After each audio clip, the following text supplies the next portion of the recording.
Hi, everyone. My name is Ben Kelly, on behalf of the Brookline Parents Organization, and my co-chair, Lauren Bernard. I'd like to welcome you. Lauren is traveling and can't be here tonight, but so I'm speaking for both of us.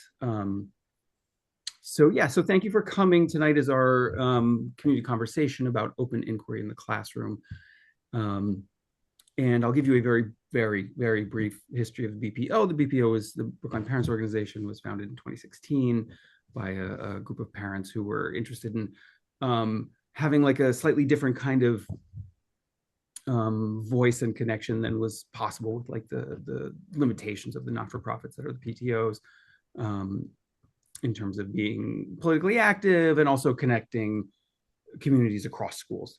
And so we've been active in a lot of things over the last now 9 years, including a number of these conversations, which we've done in person and on Zoom, um, and across like a whole host of issues.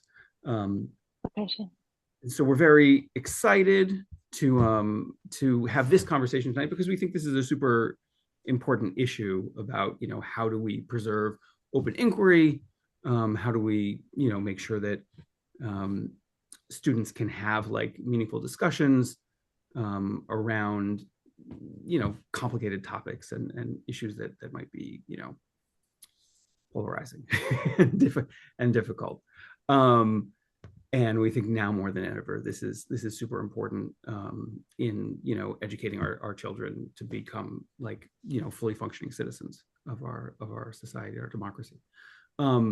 So tonight, this conversation is going to be moderated by Priya Tahiliani, who is a Brookline parent and a member of our advisory board and also the superintendent of schools in Brockton, Massachusetts. So thank you, Priya. And our panelists are Ellie Avishai, who is the only one of us who's not in Brookline. She's joining from Toronto. And she's the co-founder and executive director of the Mill Institute, where they help. Webinaire sur le. Oh, everybody could just make sure to be muted, please. um, so, where they help teachers and leaders in K-12 schools create learning cultures where students can talk openly and rigorously about contentious topics. So, we're really happy to have Ellie here. We have Andrew Riely, who is a Brookline resident and future Brookline Public Schools parent, who teaches history at Wellesley High School and has taught in various schools since 2009. And then our third panelist is Gary Schiffman, whose kids graduated from BHS, who worked at BHS for 17 years, and is now a partner at 4QM Teaching, where he develops curriculum and helps coach and train educators on using that curriculum and teaching social studies and all of the things that we're going to talk about tonight. So thank you to our three panelists and our moderator. Thank you to everyone for joining, and I will mute and get out of the way. All right, good evening, everyone. Welcome, and thank you for joining us again. I'm really excited for us to be able to explore this topic. Like Ben said, it is especially important now, but I think also open inquiry is really at the heart of good pedagogy. As it that's what we need in order to make sure our students are in classrooms where they can think critically, ask authentic questions, explore different viewpoints. So tonight we're going to have a free-flowing conversation, and we're going to start by looking at what open inquiry and critical thinking are, why we think they're important for our students to encounter in their classrooms, and why we want them to have a variety of perspectives, even when those perspectives might conflict. We'll also discuss what this looks like in practice, so how our teachers can create classrooms that don't push any one viewpoint and how they can help our students evaluate ideas responsibly. And then finally, we'll talk about how schools, families, and even the broader community can work together to build this climate for our students so that they don't feel pressured to agree with the majority, and where our teachers also feel supported in navigating these challenging topics. So thank you again for being here, and we're excited to dive into this conversation with you. So I'm going to start with the first question, which is, how do you define open inquiry and critical thinking? And why is it important for our students to encounter multiple and even contradictory viewpoints in middle and high school? I'm happy to start. So uh, I was thinking about how to define these terms in a way that was helpful, and actually, I think the person who for me defines open inquiry the best is actually James Baldwin in a talk that he gave to teachers in 1963, where he and I wrote it down because I love this quote so much. He said, "The purpose of education, finally, is to create in a person the ability to look at the world for himself, to make his own decisions, to say to himself, this is black or this is white, to decide for himself whether there is a God in heaven or not, to ask questions of the universe, and then learn to live with those questions is the way he achieves his own identity." And to me, that quote always has spoken to sort of the heart of what open inquiry is, which is really a learning environment that nurtures young people to challenge their thinking in rigorous and generative ways so that they can openly explore the things that they're curious about and then kind of have an opportunity to adjust their thinking on the basis of competing or conflicting information. So I think if students have that kind of environment, they are existing in an open inquiry environment. So I'll stop there and yeah, pass it along.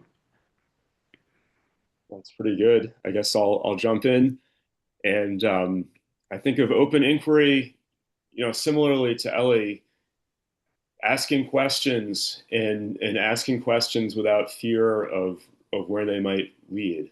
Um, and of course, we want to train students in effective, responsible ways to gather information and to evaluate different perspectives, but fundamentally to pursue whatever leads their curiosity and their interest leads them towards, and to not face pressure in the kinds of answers that they gather through pursuing their curiosity. And as far as critical thinking, I think it's about um, learning to think rationally, to think logically, not certainly to divorce ourselves from emotion and sentiment, but to learn to use evidence, to ground analysis and arguments in evidence, often gathered through this process of open inquiry, um, and Hmm? to deploy those skills um, in making arguments, in engaging in discussion, in debate. Um, and I think we're having a really hard time with that as a society. It's vital to the exercise of democracy. It's vital to civic engagement. It's also really important just to learning, just to developing. I think, as Ellie said, kind of learning to think for yourself. So it's just vital at all different scales, both personal and in the growth of students, but also at a community and societal level as well. I agree with all of that. So we'll get to an argument eventually, but on this one we have consensus. I mean, this is, you know, y- so you have to be able to ask questions to learn. I firmly believe that. And if school feels like a place where it's dangerous to ask some kinds of questions, then that's a domain in which we can't learn. And that's not a good thing for a school. So the part of your question, Priya, about why all of this is important, why open inquiry and critical thinking and viewpoint diversity are crucial in schools, is because this is the formative period in our students' lives. The kinds of citizens they will be and that we need them to be, that's all going to happen or not in the laboratory of school, where they spend most of their young lives with their focused attention. And if they don't learn how to ask questions with sincerity and with courage and with an open mind and listening to the answers and thinking them over and like real questions where you don't know the answer necessarily. If they don't learn to do that skillfully and with that habit of the inquiring mind that wants to know, then when they go out there, they'll just have TikTok and polemics and polarization, which we all know the consequences of that. We're living with them every day.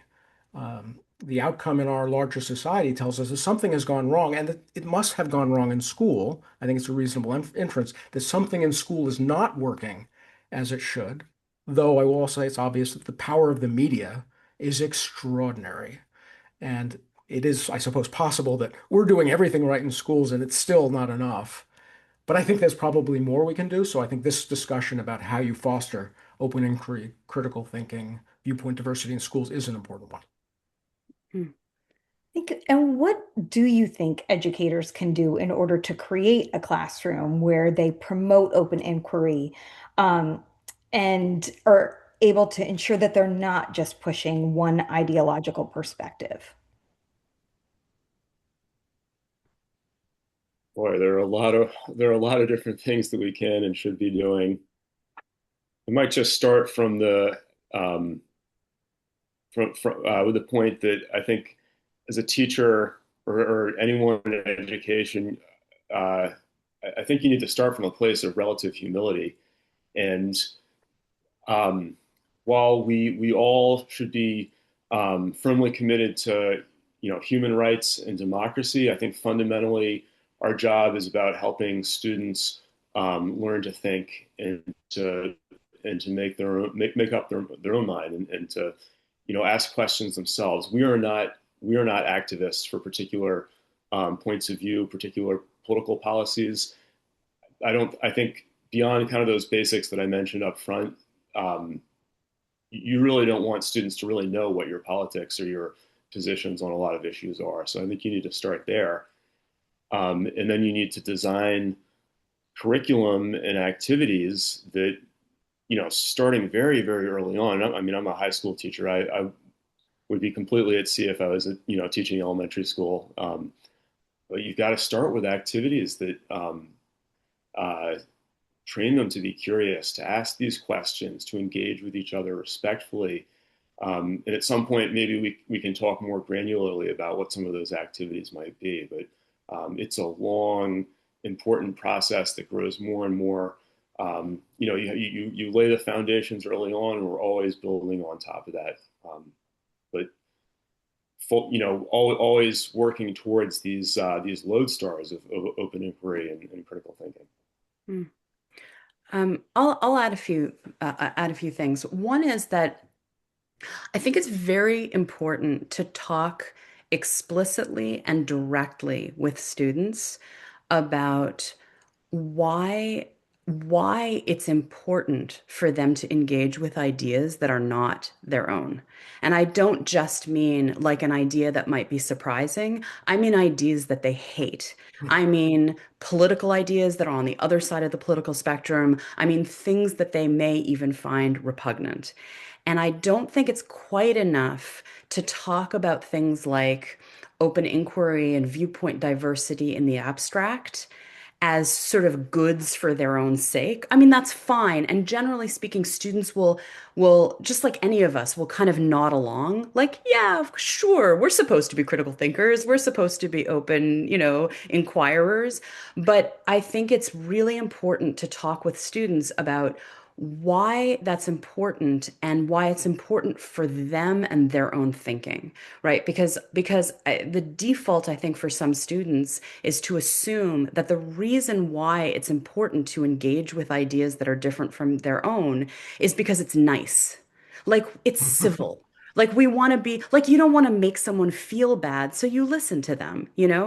But I mean, and look, I represent an organization called the Mill Institute, named after John Stuart Mill, and I think Mill kind of in On Liberty probably makes the best argument for this that I've ever heard, which is that there's a much more kind of intellectual and sort of learning focused reason for why you engage with ideas you dislike, which is that absent doing that, your own thinking becomes sloppy.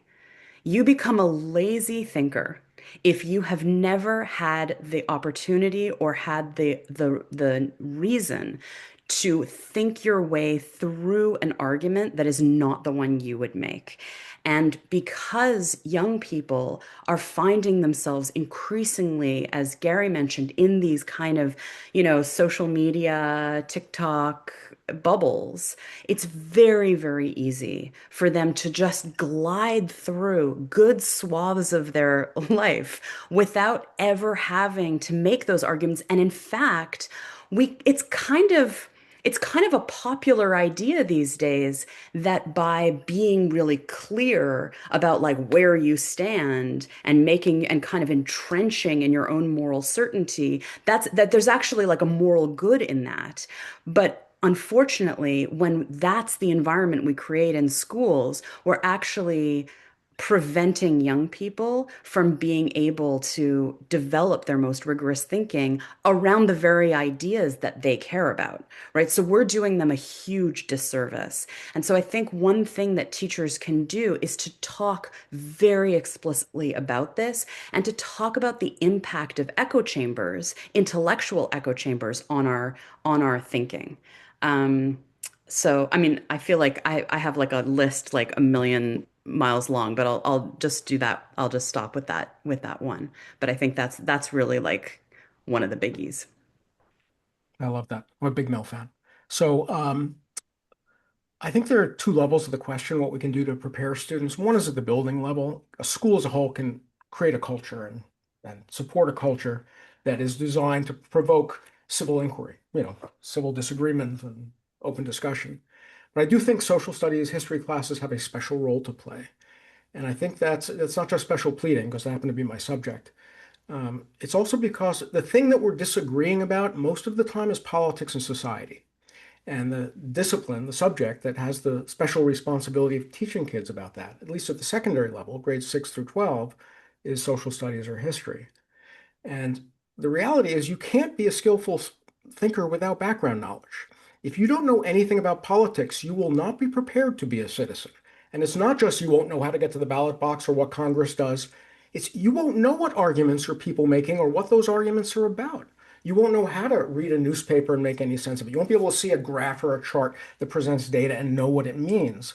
So it actually takes a fair bit of background knowledge. Democracies are notorious for imposing on their citizens the duty to know things.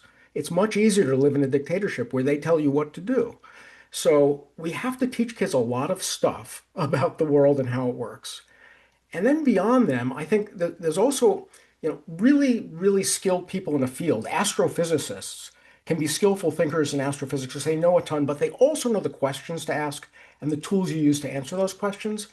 I think in the social studies classes, to do exactly what Ellie said, which is, I think, exactly right on, you need to encounter the arguments of the past and of other times and places in order to build your own vocabulary, in order to figure out what you even think about the world. You have to meet these other people. So we just wrote, and my partner and I just wrote an eighth grade curriculum, which we're now we've tested it in classrooms and so on.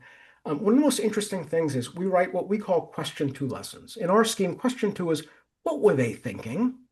And I'm from a Jewish family, and what were you thinking is always my mother walks in the room, she sees my room, she says, "What were you thinking?" It's a disaster, it's a mess. But we can ask that about everyone we meet in history. You learn a story from history and you say, what were they thinking? I'm going to say, my first year of teaching at Newton North High School, I realized this question was important and was an independent question. A lot of Jewish students in my 10th grade world history class, and I taught them the final solution. And one of my kids said to me, "Why did they hate us?" And I said, "Okay, the question you're asking is what were they thinking?" And we actually have to spend some time now trying to understand that. And it was like this riveting moment. Like as I'm doing this, I prepared to do this. As I'm doing this, I'm thinking this might be the most important thing I do this year. And it's the person in the curriculum I like the least.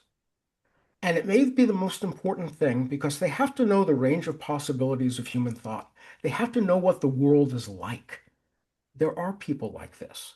And if you've never thought about what exactly is wrong, I mean, it's not just the murder, it's the racism. They started with killing disabled people and abortions and, it's a worldview. If you don't know people are out there thinking harder than you are, then you won't learn to think as hard as they do. And so when we wrote this curriculum in eighth grade, there are people I admired deeply. We wrote about Lincoln and we wrote about Frederick Douglass. We also wrote about James Hammond, the author of the Mudsill Theory, who raped his nieces and is probably one of the worst individuals I've ever met in American history. And we ask kids to read James Hammond because they need to read carefully so that they can answer. And the skill is know what question you're asking.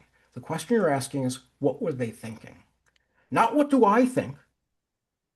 We can denounce, but not until we've understood what is the guy thinking, and there are procedures that historians use to get a good account of what they were thinking on the table. And so I would say so that's a long-winded way of saying they need to knowledge about politics and society. And then they need the skills and the repeated practice in encountering authors, texts, thinkers from the past, and learning how to interpret their thought so they can understand what thinking is. Gary, you're making me think about my eighth grade social studies teacher we were doing a debate unit and I had to, we were doing gun control and you had to say which side of it you were on. And obviously I was pro gun control. And my teacher assigned me to be anti-gun control. And I spent the next month researching a viewpoint that I thought was, abhorrent. But I also was very competitive and wanted to win that debate. But I will say that that was, and I did. I just want to say that, but I did it on a viewpoint that I didn't agree with. But that was a very transformative experience for me, and I think that that really is the power of great teaching. Um, Andrew, I wanted to go back to something that you said because I've also been in the teacher position too. And talked a little bit about teachers being able to navigate those controversial conversations and that a teacher shouldn't necessarily, their opinion shouldn't necessarily show through. And I always operated on sort of that premise as well. But I'm just wondering, and so actually, this isn't just a question for Andrew, but if you wanted to start there since you mentioned it, is there a time or are there appropriate times for teachers to share their own perspectives? I think that there are. I think that one thing I've been thinking a lot about as I prepared on a few of these questions is just how much the teacher's approach and frankly, so much of what we're talking about varies with the age of the student and also the time in the school year. And I think that there's probably more room for perhaps sharing a bit of personal perspective with older students and also further along in the school year when respect and trust are established and um, you have relationships with the kids. And I think that there are absolutely times when teachers have, sometimes sharing personal experiences or um, something that's really relevant can be an expression of confidence in the students, a recognition that we trust that they'll take you seriously or they'll really listen to what you say because of the strength of the relationship.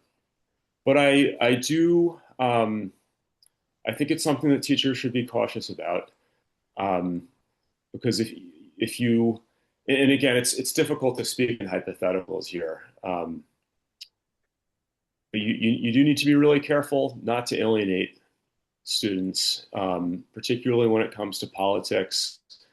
And when you cross that line into advocacy beyond issues that are really kind of universally shared, um, you run a risk, and you don't want to for a student to feel that they can't be as open with you because they fear that you will disagree with them or that you're not as open a perspective as you might be if you would maintain your neutrality. And I'll just add as like a practical level, I think also in conflicts that I've observed among colleagues with parents, I think it's oftentimes generated when the parent feels that their kid has been shut down in some way, or that they're not getting a fair shake because their teacher doesn't respect a the kid's viewpoint. So I think that there are sometimes moments and opportunities, but teachers should be very cautious about it. So I have a slight disagreement, which is great because I feel like there's danger of us wildly agreeing with each other on all of this. I actually I agree with you, Andrew, completely about the danger of advocacy and how that can shut students down. I think that's exactly right. But in terms of sort of whether or not teachers ought to share their own views, my view on this, having talked with many, many teachers across both Canada and the US on this, is that it's entirely a style thing. Mm. And teacher styles really tend to dictate how much they do this. So some teachers never share their perspectives at all. And their students would just, they try to guess and they would never be able to guess sort of where their teachers land. Other teachers who are very good at creating open learning environments do share their views, but they do it in a particular way. So they don't do it through a kind of a sort of implicit assumption that everybody in the class like agrees. Like, here's what happened, the Trump administration did blah blah blah this week, but we all know what a joke that administration did. Like that's not particularly helpful when it comes to creating an open inquiry environment, regardless of what, we may personally believe individually. But teachers, I've met a number of teachers who make their views explicit, but are constantly poking holes in their own view. So it's like, here's where I stand, but here are the things I've heard that actually have really like made me stop and think and realize where my position is limited. And let's all explore like what it would look like to totally disagree with this point of view. I really want like anyone who disagrees with me, I want to hear it. And in fact, I'm going to be really grateful for that. Like let's together as a class, let's make the argument that goes against the one that I said I hold. And often if a teacher is comfortable enough and that's kind of their style, I've seen teachers be able to be pretty explicit about their views without it creating that in kind of environment that Andrew's warning us about. So this I really think comes down to style, and I say it only because for some teachers have told me that they just don't feel like they can create really authentic, honest relationships with their students if they're constantly not sharing those things. And that's for them, that's the way they make those relationships. So, I sort of feel like far be it for me to tell them, how to do that. But anyway, that's my Yeah. view. Yeah, I like that. I mean, Andrew, I love the way you think about the students and what it means to hold forth in the classroom. And I wish every teacher would think that way. And what impact will this have on students? But I also agree. I mean, my parents got divorced, so I agree with both of you. So it's congenital. I'm working on it. Anyway, no, Ellie, I think it's exactly right. Judgment is also a thinking skill. And if you never see a teacher exercise judgment, and think about our goal is to model civic discourse, right? Well, there's a way to disagree with people without vilifying them, without turning them into the devil, without lying about, like, there's a way to have intelligent discourse with people. And one of the things a teacher can do is say, here's what I believe, and here's why I believe it, and here's what I've thought about, but I could be wrong. And here's one of the things where I'm still not really sure. The distinction I would make that helps me to think about this is partisanship is not okay in the classroom. But our society is explicitly committed to certain values. We have an education system, believe it or not, in part because we are trying to transmit those values, like respect for persons, right? Human rights, democratic processes. It's okay to say what you think those mean from your reading of history and from your experience in the world. Say how you come by your beliefs. But to your point about style, the way I would put that is you're always instantiating norms in the classroom, and sometimes you want to make them really explicit. If we're doing judgment, here are the norms. We write question 4 is what do we think about that? We put the norms up on the slides before we have any conversations. but it's also in the way you hold yourself. I'm going to make a judgment, but if you disagree with me, I want to hear what you have to say. Like that's my position here. I'm still thinking about it. Give me more. And so there is something about the adult role modeling. What I would never do it about is who you're going to vote for in the next election or which party ID you're going to pick. That doesn't seem to me to be the right place to be practicing modeling judgment. But we have enough core values that a teacher can talk about and say, I've always been uncomfortable about the tension between, free enterprise and inequality, and bring it into the classroom and talk about it. I think that's okay. Um, Again, it has to be done well in a norm-governed way, but it introduces students to conversation with an adult that could actually be valuable. And I think we also need to explicitly help teachers do that too, right?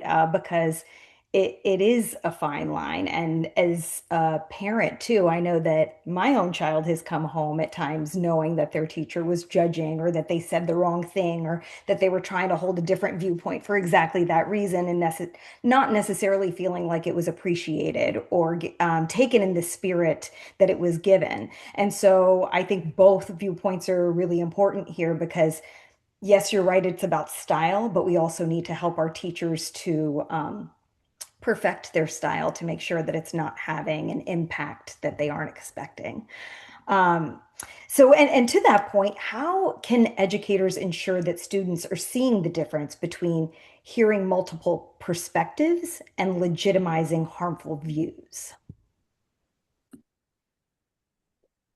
So Well, I would just say I this is the question that in the work that I do, I get more than any other question, hands down. Um, yeah, hands down. And the first question that I ask back is who gets to decide what a harmful view is? So, and I think that I don't mean to be glib about that. I think that's actually an incredibly important thing for us to consider when we start getting into the realm of talking about harmful ideas. Because the challenge of calling a view harmful is that usually the ones that are beyond the pale aren't very contentious, right? So like you're not it's unlikely that a student is going to advocate for the idea, for example, that we should be able to punch someone we disagree with and really like care about making that case, right? It's not, but it's not very contentious, right? Nor is like a conversation about whether or not like we should have a system of slavery in the US, right? The challenge is that the contentious topics are the ones that are far more ambiguous. And it's very easy to slip into the idea that a legitimate perspective is harmful because it edges on something that we're personally uncomfortable with. Taking that one step further, there's no way of knowing ahead of time what any particular individual student is going to find harmful, right? Because some student, because you can't say, well, depending on their identity group, for example, I would know that that's harmful to that student because people are far more individual than that. We have our triggers, our reactions are far more individual than that. And so if we spend our time trying to like determine ahead of time what's the thing that's going to be harmful, we're going to be like thinking ourselves into a risk averse place where we're not going to want to talk about anything, which by the way tends to be what happens in a lot of classrooms these days. So I would just say that I think that it's a lot more helpful rather than to to think about whether or not we're legitimizing harmful views. Oh, it's Rosemary. Hi, Rosemary. That instead we're thinking about helping students develop intellectual and emotional resilience and spend time thinking about what makes a view rigorous and have solid evidence behind it, as opposed to is this harmful or not? I think as soon as we slip into this conversation about whether or not something is harmful, we spiral ourselves into silence and we end up not doing any of the things that we've talked about so far during this conversation. So, yeah, I'm curious, Andrew and Gary, what you think about that. Well, I want to say something. So I'm hearing in your comments, Ellie, I'm imagining in my mind the various conversations you've had on this topic. You've obviously had a lot of conversations, and I'm starting to feel the anxiety of, somebody's going to be mad at me because of what I said in the classroom. And Priya, you referred to this. Your kid came home, and you're like, "What's the teacher doing?" So I was department chair in Brookline, and I don't know if you're aware of this, but Brookline parents speak their minds as a general rule. I'm exaggerating, maybe a little, but maybe not. So anyway, one of the things that can inhibit the ability to have good, frank conversations in schools is when teachers are afraid of parents. And that doesn't mean teachers are always right. What you said, Priya, I think is exactly right. Without training, this can go very badly. And if you just go in there and pontificate and tell kids what to think, that's a really bad idea, and that's a betrayal of the public trust. But parents have views on things, and the reporters, in the case of many of the conversations, many dozens of conversations I've had with parents, it always took some time to get clear on what actually happened as opposed to what the kid told the parent happened, right? Which is normal. Um, so it does require, and this is the school level stuff, beyond the classroom level stuff, there has to be a certain amount of trust between school and community. There has to be a certain openness about what the rules at the school are for this sort of thing. What is what does the administration think about what teachers can and cannot say? This should be like Ellie. These are conversations you have with schools, right? Schools should have these conversations. If you teach English, if you teach social studies, sometimes in science, you could get in trouble. Don't get in bad trouble. Don't go looking for good trouble, but if you get in good trouble, we'll get your back. Like that, it's what a mature institution does, right? It says, here's what we believe in, here's why we practice this way. Sometimes we'll get it wrong. When we do, we'll correct and apologize. But in general, understand that we want your kids to think, and if they're thinking about difficult subjects, there may be feelings. Not all feelings are bad. So I'll add a couple of points. One, I do think that there are some positions that sometimes do need to be sort of cordoned off as being illegitimate when they're just, sort of grossly offensive and grossly insulting. Um, but generally, I think, Ellie, I largely agree with you, and I think that we face more of a problem actually with like we need to challenge kids sometimes to consider a wider variety of viewpoints, and that's the issue that I'm most concerned, just kind of based on the classroom context that I'm working in. And for me, what I'm trying to emphasize a lot with my students right now, and again, I teach juniors and seniors, so that's a very different context from what a lot of other teachers work in. And again, it's an age-dependent discussion, but I'm really emphasizing how they like thinking about how they say things, tone, respectfulness, uh, thoughtfulness, and we have gone way too far, in my opinion, toward in the direction of policing a lot of things, from viewpoints to language, and so on. And I want my students to communicate respect in how they say things. It's not about picking the right word necessarily or taking the right position. Um, and again, these are skills. This is something that it takes a lot of time sometimes to work on. But you can really, it's wonderful when you have students for 10 months, you can really make a lot of progress on them. The other thing I guess I wanted to mention, it's pretty rare in my classes actually that students are really talking about what they think, because it's in US history classes. I think like a lot of history classes, it's really primarily about what the people who are studying think, because we're analyzing texts, and maybe there's some moments here and there where there are opportunities for students to speak up with personal reactions. But, fundamentally, I think history, like most of the time, we should be thinking about what other people think. And that's really important actually to figuring out what we think. But I think if you're doing history the right way, actually, this this isn't necessarily that big of a problem because you're just not talking about your personal reaction to history all that often. So if I could just jump in here, I'm not sure I agree with that. I think definitely as a matter of ratio, we should spend much more time listening to people we haven't met, and we can learn from them through the documents, the meaningful artifacts they left us. But I do think, especially in high school, but even before that, practicing putting together your thoughts. So it's an interesting thing. So we write these question two lessons. We're almost all document based. What were they thinking? We could run through the protocols. We have even norms for that, right? How do you get meaning from these texts? It's not about what you think, it's about what they think. Like them or don't like them. We're trying to figure that out. Empathy, historical empathy. But the question for us, what do we think about that? Like they made a revolution. Under what conditions should we be making revolutions? People die. Neighbors kill neighbors. Okay, so under what conditions? To ask kids to take all they've learned, let it settle, and then try to articulate. It's not the final draft. God, if somebody held me to what I said when I was 16, I would be very upset now. But to give me a chance to try to work it through, and especially if there are protocols, the norms that you're talking about, Andrew, but also the skill of generalizing. Well, I think I'm a patriot. I think the Patriots are right, the Tories are wrong. British were okay. But we've met a Tory and we've met a patriot and we've heard the arguments.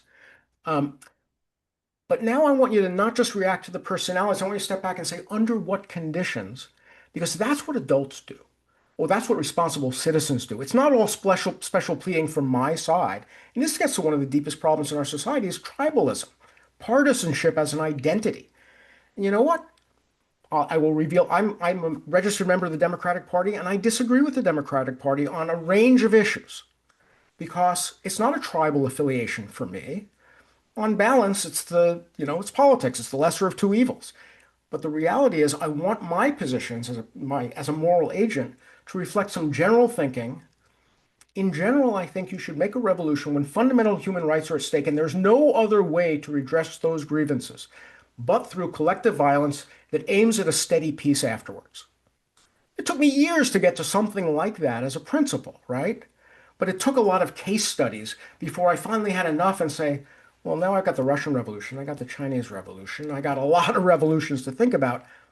I'm worried about revolutions in a way I wasn't when I was 16, but I should start practicing right away at pushing myself to generalize. And that's why we included question four in the curriculum we write, because they should do it. They should practice. Can I just follow up? Really enjoying hearing both of your perspectives. And Gary, I think I agree with you. Ultimately, we want primarily students are going to be making arguments, but of course they're evidence-based arguments as to sort of as opposed to moral arguments, which are much quite different and sort of takes us out of the realm of like traditionally how historians are trained into something more, I guess, moral, philosophical. And again, I do think that there is some place for that in the classroom, but the way that it's much easier to kind of engage on arguments that are evidence based because we're evaluating the quality of the evidence and the analysis as opposed to morally. I think you're wrong or I think you're right, and that's where there's an enormous potential for really unproductive conflict. Yeah, Andrew, I think what you're saying is so important. One way that I'm sort of making sense of it is there are things that can draw us into oversimplifications and entrenchment, and there are things that drive us deeper and deeper into the argument and the evidence itself. And when you ask students at the beginning of a discussion to take a stand on something, as I think often happens in part because it seems like it will be more engaging, right? It's a kind of an engaging thing to do an activity where like you put things around the room where it's like agree or disagree, and you ask students to move into those different spaces in the classroom. Because why? Because it's like we want students to agree and we want them to feel like what we're talking about is relevant to them. It's just the problem with that is that when you ask students too quickly to take a stand on something, they probably don't know what they're talking about. I mean, let's be honest, right? I mean, even as adults, most of the time we don't know what we're talking about. So it's, part of what we're doing in classroom environments is to draw them deeper, deeper, deeper in. And if you start with oversimplifications and moral certainty, you're basically setting up the conditions for students to entrench in that first stand that they took rather than go into the conversation asking the kinds of questions that both Andrew and Gary are talking about, which I think are so important. And Ellie, speaking of that, how can educators help students understand that they aren't required to form an opinion on every issue, or that teaching them to the value of withholding judgment until they are more knowledgeable, or even that they can change their opinion when they have new facts that are presented to them? Yeah, I mean, I I'm a big believer in just directly stating those things right off the bat in class. I mean, there tends to be a bias, I think, and I don't know if it's true for all teachers, but for a lot of teachers to go into the content right away. It's like this is a class on U.S. American history, so we're gonna start, at in colonial times and work our way through. I would advocate for starting with a conversation. There's been some sort of conversation. There's sort of talks about norms in the classroom, setting up first a kind of a meta conversation about like what does it look like when we're learning really well together in this classroom. I just think it's really important, and just naming to students, all right, like we have a job to do here. Okay, what's our job? Our job is to help everyone in this classroom make their strongest arguments. Our job is to expand our views as much as we possibly can. And by the way, if we entrench too quickly, even in things that we feel pretty certain about, that's gonna prevent us from doing that. So sometimes just talking to students about the dangers of certainty is a really good way of starting, right? It's like, what happens when we're certain? Well, certainty is the thing that gives us permission to basically demonize and dismiss anybody who disagrees with us. So you should be on the lookout all the time. You should have a flag that goes up in the back of your mind every time you feel completely certain about something. That should be like a big buzzer to you that there's something that you've entrenched in and that maybe you shouldn't be entrenching in. It doesn't mean you're wrong, by the way. You might be right about the thing you hold, but the point in here isn't to be right. The point in here is to learn, right? And so that buzzer should be going off, and talking about that really explicitly, I think is hugely, hugely important.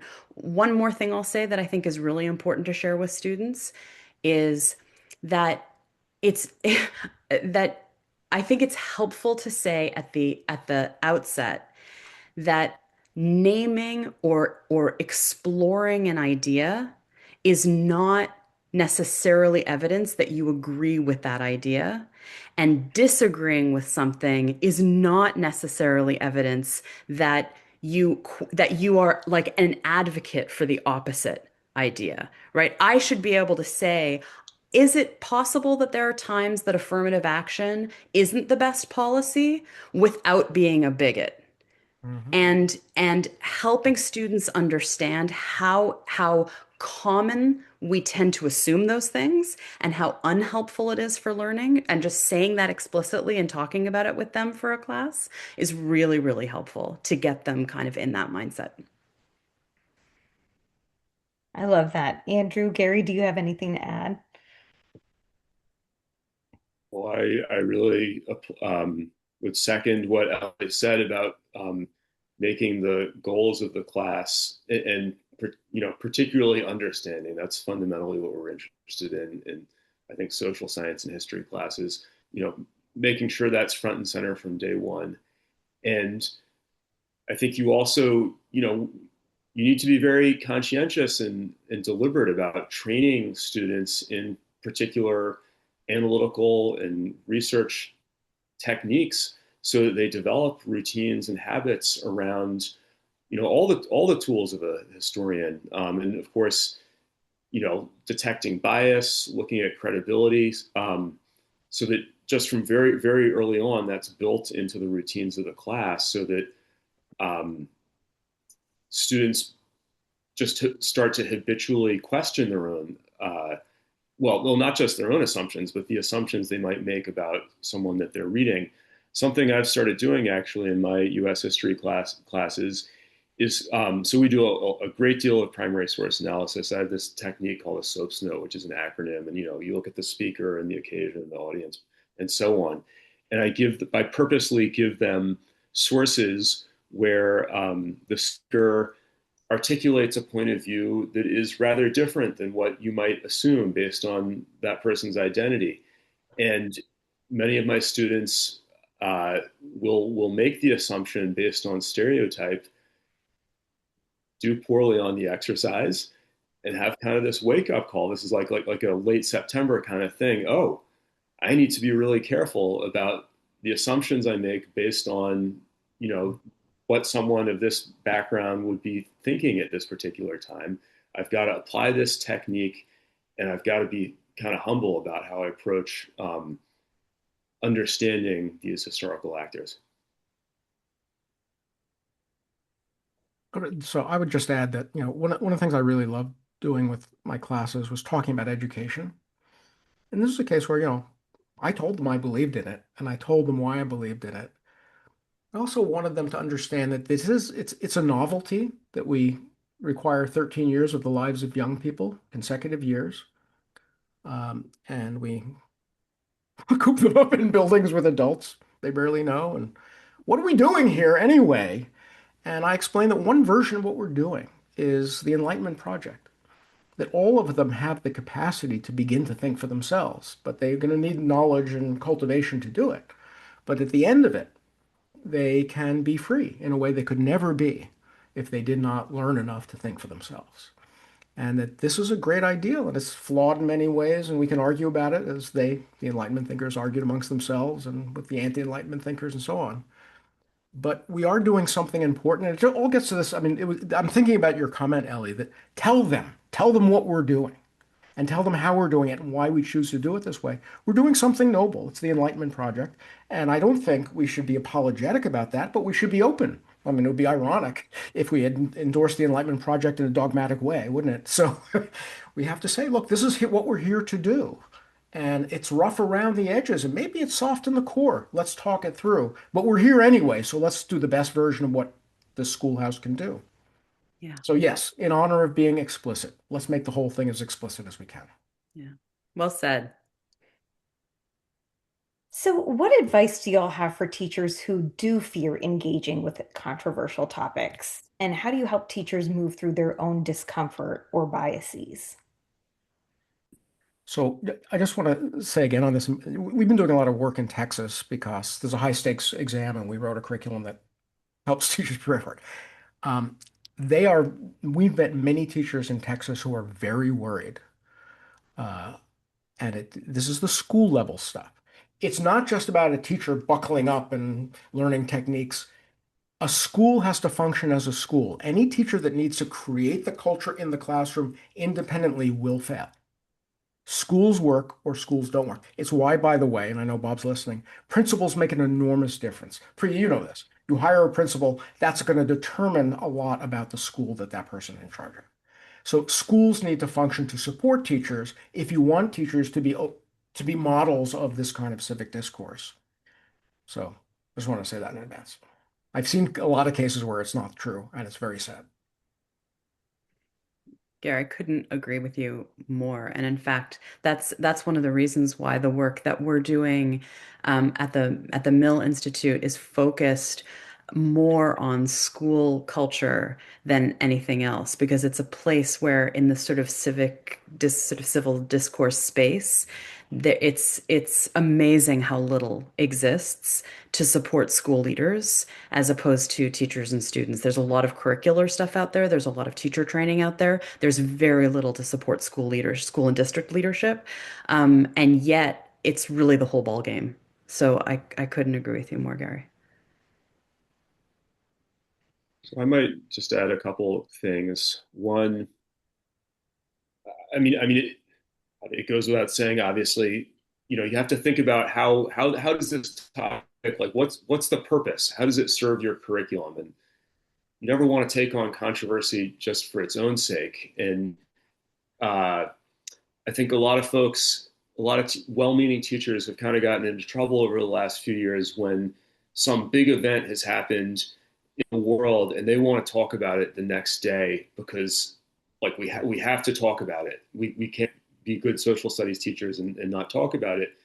And I guess again I will um, recommend caution and thinking about what is the purpose of this discussion. Is it the right time of the year to do it?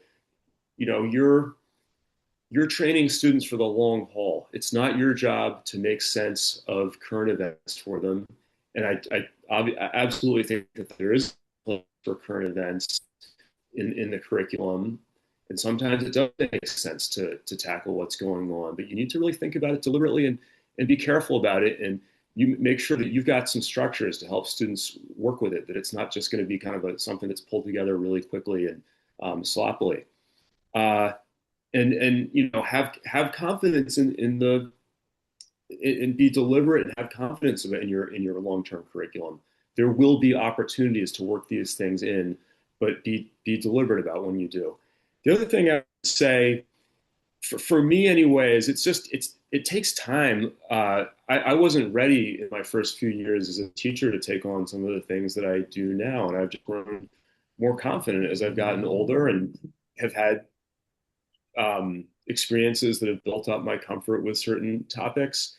And I think that it's been a good thing for me just to kind of wait until I was ready on certain topics. So there's no need to rush if you don't feel like you can handle it. Jump into a topic effectively.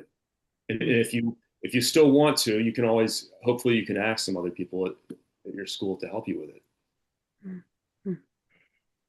So I'm going to ask one final question, but I did want to go ahead and invite the audience to start putting questions in the chat, and I'll start looking through them as we're answering this last question. So my final question to the panelists is, and we started to speak about this a little bit as we think about our school leaders and our school committee, what role can the district and the community play in reinforcing student skills in open inquiry and civic discourse? So maybe it's a bit quixotic, but I have been protesting outside Brookline High School. I didn't know I was going to say this here, but I've been protesting outside Brookline High School every Thursday morning with two former colleagues who are still teachers there. We want a bell-to-bell phone ban. Phone is designed to distract you. If the phone is near you, your phone is near you, and you are not using it, you are still aware it is there. And compared to what you can do on the phone, class is boring. And so is the conversation of your classmates at lunch. So I understand that Priya's district has banned phones. I understand that the city of Toronto has banned phones. Many countries, many states have banned phones. New York State banned them. I don't understand why we let those pernicious devices in the building. And I think you can make a more discursive environment by forcing people to actually interact with other human beings. That was your unpaid political announcement. I'll offer one thing that I think the district can do and one thing that I think families can do. But there's so many. Um, we talked earlier about the classroom not being a partisan environment, that that's not helpful for open inquiry. It's not helpful for student learning. I think that if there's one really key thing that that a district can do is to emphasize the notion of institutional nonpartisanship, um, and and talk, sort of construct explicitly in the same way that I would advocate for a teacher to talk with students about what the purpose of what we're trying to do in the classroom. I think at the district level, you can communicate to district families what it means to have an open inquiry district and the types of things that families should expect to see and hear from their child when they come home as a result of being part of that district. So you may hear, your child may come home and talk about some perspective that they heard. Understand that they will never be in a classroom where the teacher is just going to be advocating for one particular point of view. And if that's the one they come home talking about, you should feel at ease to, like, you should ask them about a different point of view because they probably talked about it in the classroom, right? And as a district, making a commitment to not releasing, for example, vague kind of mealy, sort of semi-mealy mouthed, as many districts do, sorry, semi-partisan statements or statements that don't actually say anything because there's this expectation that somehow we need to like make our voices heard as a district. I think you can instead say, we are not going to be releasing those kinds of statements. And the reason why is sort of akin to like the Kelvin report at the University of Chicago. We are the place where young people are exploring ideas. We are not the place that's going to be telling them what to think. We're teaching them how to think. And the more explicitly a district can communicate that, the more helpful it's going to be down the line when things blow up. So that's my advice at the district level. I think for families, protesting, sure, is can be really powerful. I think parents often, because they're really afraid of what might be going on in their classroom, jump to conclusions about their child's teachers way too fast. And if a parent wants to understand what's happening in the classroom, then they should call up that teacher and have a conversation person to person with them. And they'll probably find that most of the time, the teachers are not ideological activists. I mean, sometimes they are, but most of the time, they're not. And Okay. ask, like, what is it you're trying to, like, talk to me? What are your goals? Help me understand how I can reinforce what's happening in the classroom. Like, I really care a lot about my child being exposed to a variety of views. Can you share a little bit about how you do that? Forming real human connections with teachers is going to go a lot further than like issuing a complaint to the principal because you're sure that you know what's happening in a classroom because you heard something from your student or from your child who, let's be honest, like kids aren't always the most reliable narrators, right? So that would be my advice to families is just talk with their teachers.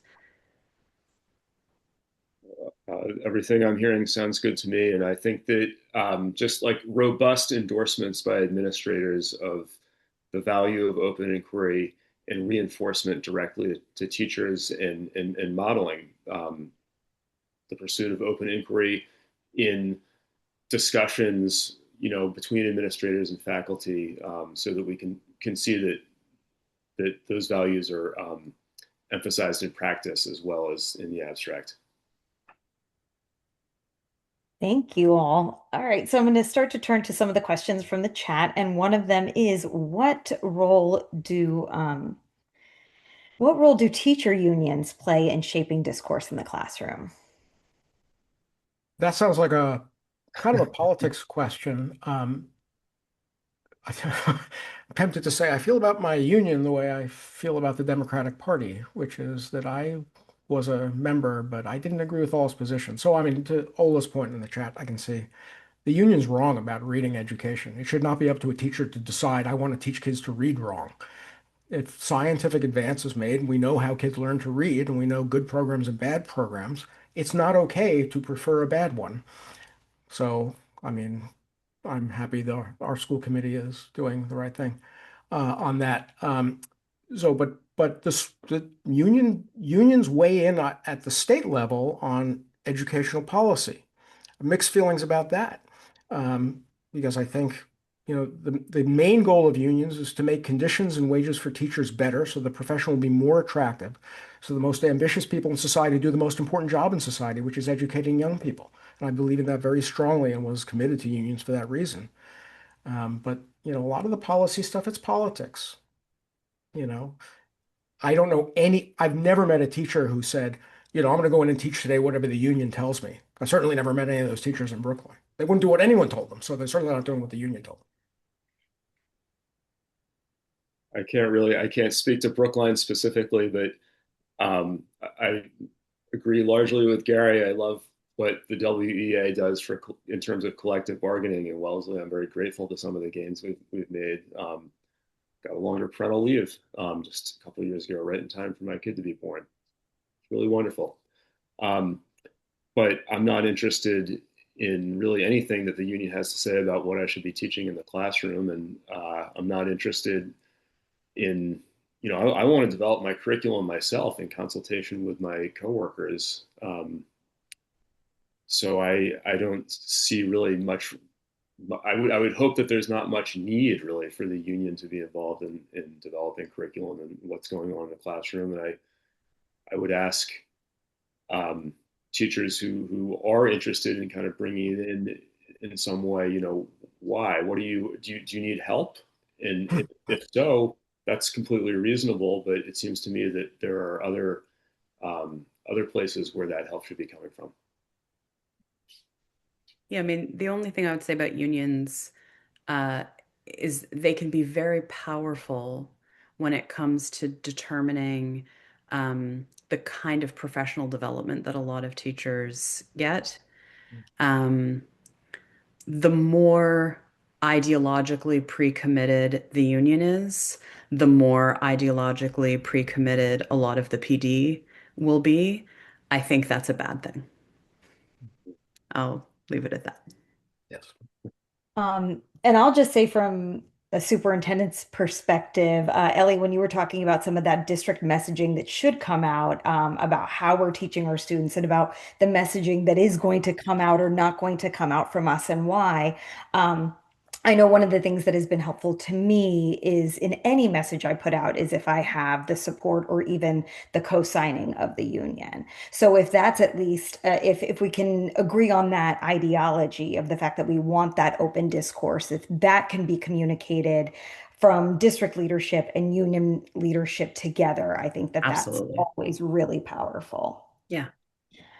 Um, how is open inquiry affected if parents, students can opt out of reading a book with a sensitive comment or opt out of curriculum in general these days, as we know? So that's a great question.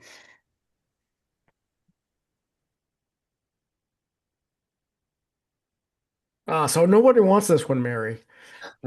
Troublemaker. So I think it's a problem. If we're explicit, if it's the Enlightenment Project, that public schools are trying to prepare people to encounter different ideas in a diverse world, you're not going to like all the books. And there ought to be a process to pick the. This is largely an English question if it's about books, but it certainly comes up a million times in history class. We read shorter excerpts usually, but we read a lot. Opting out should be I don't want to say never because I'm sure there are cases. And I can remember one in particular that involved mental health and a student who could not encounter certain kinds of ideas. And the doctor said so, and who am I to say otherwise? And I will respect that process always. But if it's, I just don't believe, it's a religion I don't believe in, and I don't want my kids to know about it.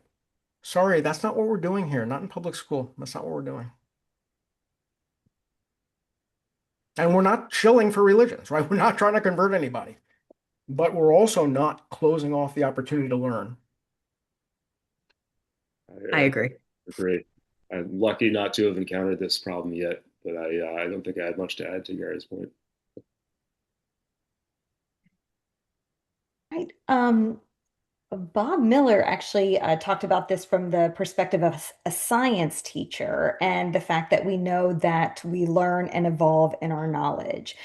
So knowing that the facts, so at a presentation by a scientist and lawyer, they talked about the problem with lawyers looking for 100% certainty in testimony, which is not possible. Thinking knowledge is changing, combined with the nature of history, uh, that the facts are different based on the reporter is not static. So how does this uncertainty play into the topics that are being discussed tonight? I mean, I think that's absolutely true. You know, I mean, I forget who, Gary, if it was you or Andrew, if it was you who talked earlier about the question, under what conditions? But I think that is an absolutely critical question. It's a terrific question. And we can take even, you know, we can take ideas that we cherish and still ask those questions. I mean, that's part of what critical thinking is all about, is not creating sacred cows. And that doesn't mean that there's no such thing as truth. And we haven't said this yet tonight, and I think it's actually really important that in a conversation about sort of open inquiry and diverse views, we say it, because it's easy, I think, to walk away from this kind of conversation and assume that perhaps what people like us, like what we're saying is sort of all ideas are kind of relative, all ideas are good, all ideas are sort of relative. There's sort of like a kind of a moral relativism. That is not, at least what I'm saying, I'm pretty sure it's not what anybody's saying at all. There are absolutely better and worse ideas, but that doesn't mean that our thinking isn't always evolving. So, Bob, I think you're absolutely right. I think it's right on. I think it just kind of fits right into everything we're saying, and it's aligned. Yeah. I also think it's, for me, I mean, it's the history of science, which is the history of history. I mean, Yeah. Thomas Jefferson read the Enlightenment. His library became the Library of Congress, was the origin of that institution. He was a really smart guy and he owned human beings. That's a reminder. How can you study that and not, well, I made sure my students pay attention here, kids. He's smarter than you are. He's smarter than I am, and he was wrong. How is it possible? There's a fascinating conversation between him and Benjamin Banneker, who was also a brilliant scientist, a black man. And if you read Jefferson, he can't quite, like, he can see that Benjamin Banneker is as smart as he is or smarter, and he can't quite. That's the skepticism that drives the Enlightenment project, is the skepticism about us. But it's why we have to work together, why in a society that cherishes learning, we can make progress. And the history of science is the history of that. Scientists who were brilliant believed really stupid things. We know that now. They didn't. They weren't stupid. They just didn't know. Ptolemy's trying to make the planets go in circles. It has to be a circle. It wasn't circles. They're ellipses. He didn't know. It's the story of unfolding knowledge, and lots of what we currently believe will be wrong. It will. And so, I mean, I don't see how it's different in any subject, but the joy for me of teaching history is that, statistics, that modern statistics were invented in the 19th century. Like, our knowledge is so fresh. It's so new. We can count the generations back to Newton, who invented, our conception of the universe. It's not that old. We're just starting out. I think uh, there's got to be a place in the curriculum for some historiography. It's really important, and we're working on our vertical alignment out in my department, and that's something that it's just got to be there somewhere. It's so important to their understanding of how knowledge develops and changes. Perspective. So, pulling out from the classroom a bit, does anyone have any thoughts on institutional neutrality? A BHS student wrote a long piece about this in the Cypress last year. Is there a place for this concept in high schools formally? Ellie, you mentioned Chicago. I mean, Yeah. I I mean, the word neutrality is challenging. It's challenging. Um, is there such a thing as teaching neutrally? Probably not. Probably not. I mean, if there's one thing we've all sort of spent time thinking through in the last 5 to 10 years, it's, how biased we are and how look, I mean, we all bring our experiences, our culture, our ideas, our priorities through what we teach. So I don't know how useful neutrality really is. I think the word nonpartisan is a little better. Um, there's a wonderful educator in New York named Ian Rowe. He's been sort of starting a system of charter schools in the Bronx called Vertex Partnership Academies, and Ian has been thinking through what kind of a Chicago principals for secondary could look like. And he likes the expression, I think he calls it like totality. Like it's like we don't teach neutrally, we just try to teach everything, which I can't really get there because I just don't know how we could ever do that, and you're still making choices, so I have a hard time with that. But I do think nonpartisan is important, and I think viewpoint diversity is important. And I think if you have a commitment not necessarily to neutrality, which isn't always appropriate or possible, but to nonpartisanship, then you're signaling priorities in a way that is getting us closer to something that's helpful. I like that. That makes sense. So we talked a little bit about parents who are very vocal and involved or active.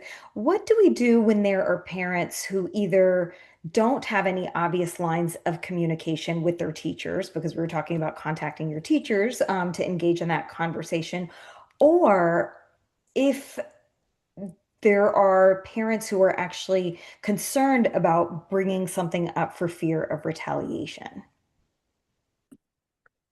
So I read this in the chat, and it's it's it's a legitimate concern.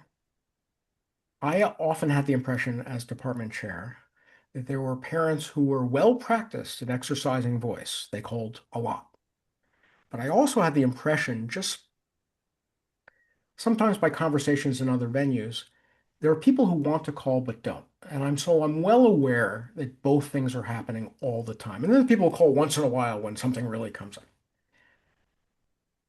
Call. The default should be if you have a concern, call. You can call and be nice.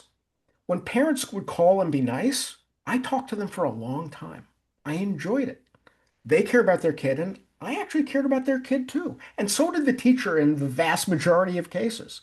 And so to have the come on conversation, and maybe it leads to another conversation, maybe that's enough, maybe it's a follow-up, and there are all kinds of possibilities. But if you sit with things too long, they stew in an unproductive way. We don't have parent-teacher conferences at Brookline High School. Do you in Wellesley? Do you actually sit with parents at the high school?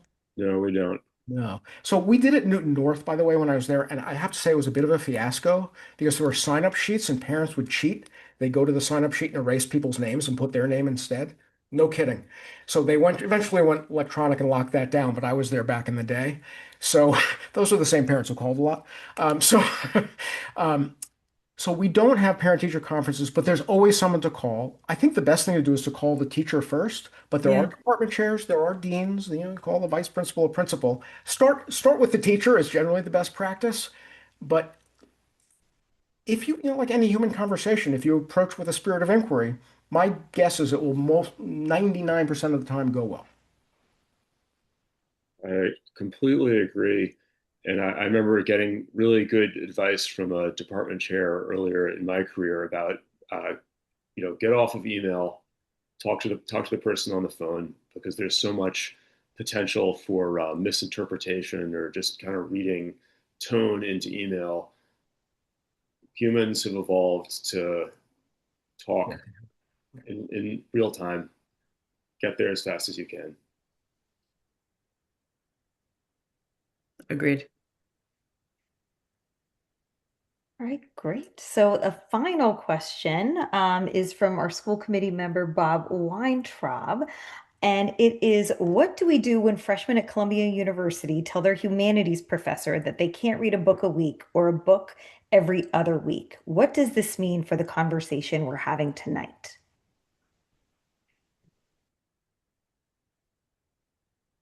So is the question here um, that they haven't had enough practice sort of reading sort of with rigorous enough sort of quantity and speed to be able to keep up with what's happening. Am I interpreting that right?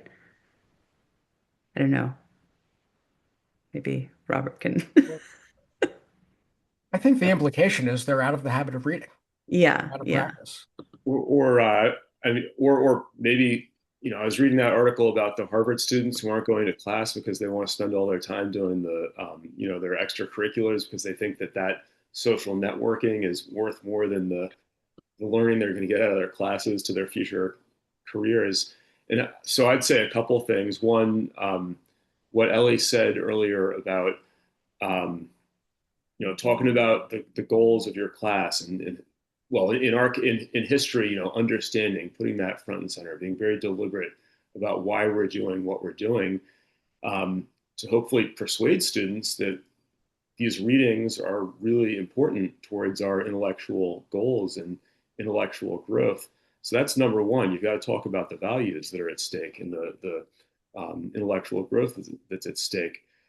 I can't do anything about those kids at Columbia, but I have a great many students who um, don't read particularly well, even though they're in these. I teach honors and AP out there at Wellesley, and I'm surprised at how low the metabolism is for reading and just like the general intellectual stamina. It's harder. It's worse than it was 10 years ago.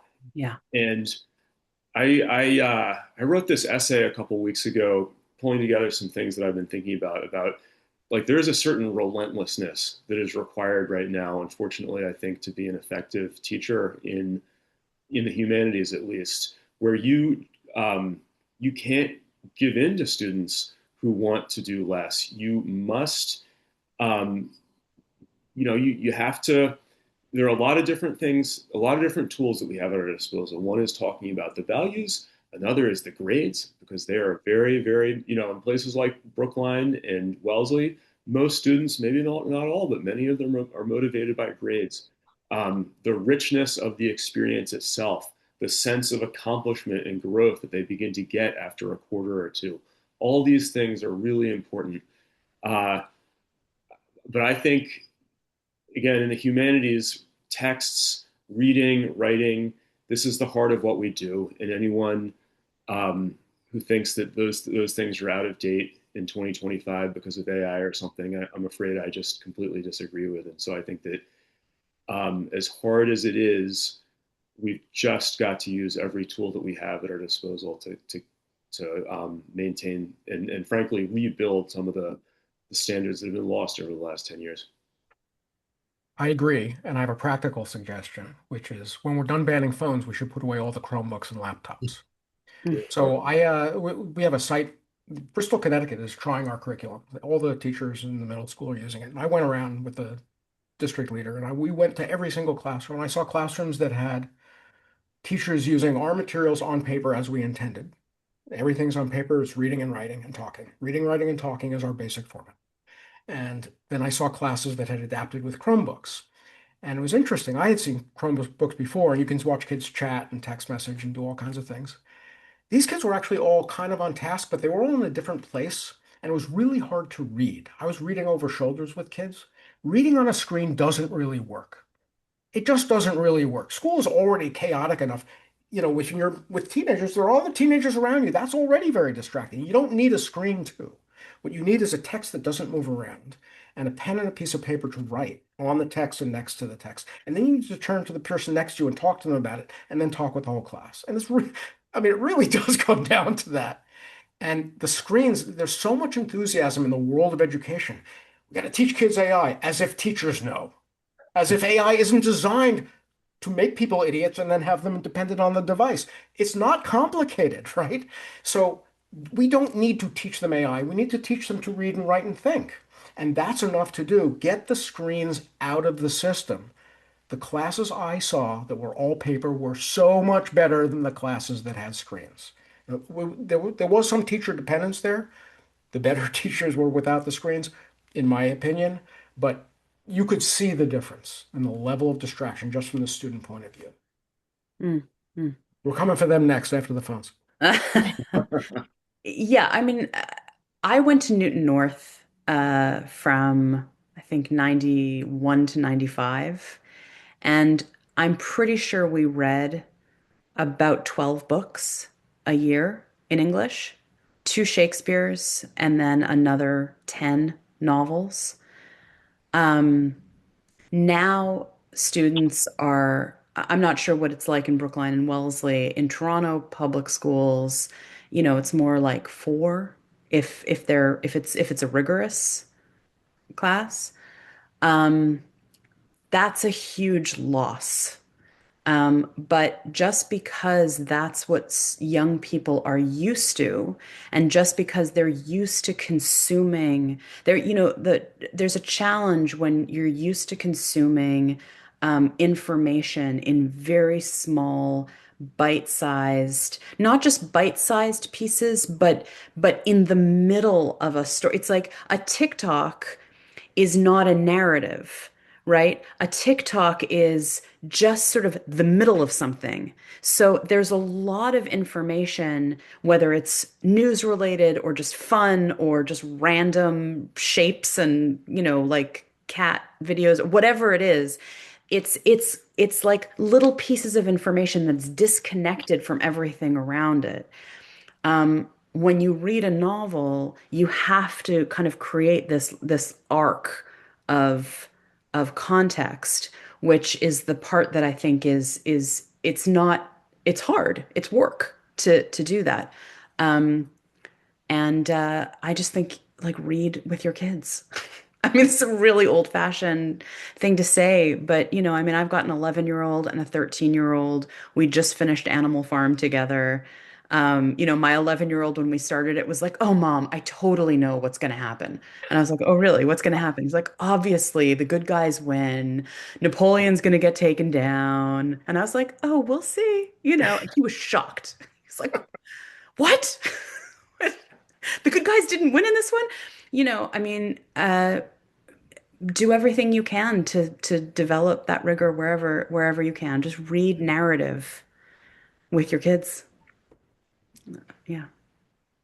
I think that's an amazing way to end. I am going to hand it off to Ben to close, but I just wanted to thank you, Andrew, Ellie, Gary, for being here today. Thank you to the BPO for setting this up. And then thank you to all of you who joined tonight for being part of this conversation. It isn't just about a classroom practice, it is about a community effort. So we really appreciate all of your time and your openness and your commitment to our students' growth. So thank you so much. Yes, thank you, Priya, and thank you to Ellie, Andrew, and Gary for joining us. This was just like an amazing conversation.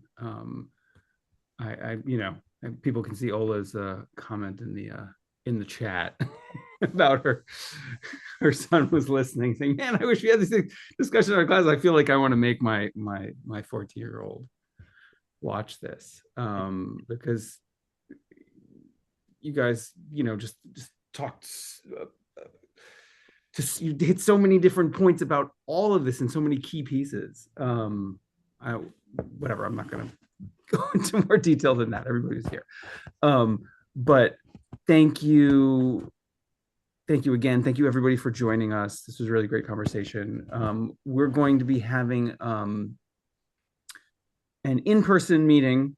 We haven't had a VPO in-person meeting in a long time, but we want to do it. So it's going to be on December 8th. It's a Monday evening in the multipurpose room at Driscoll. So we'll send a note out about that. But we'd love to see people there, have a conversation about this and other things that are going on in our schools. And school committee members Donna Perry and Bob Weintraub will be there. We may have some folks from the expenditures and revenues committee to talk about the possibility of an upcoming override.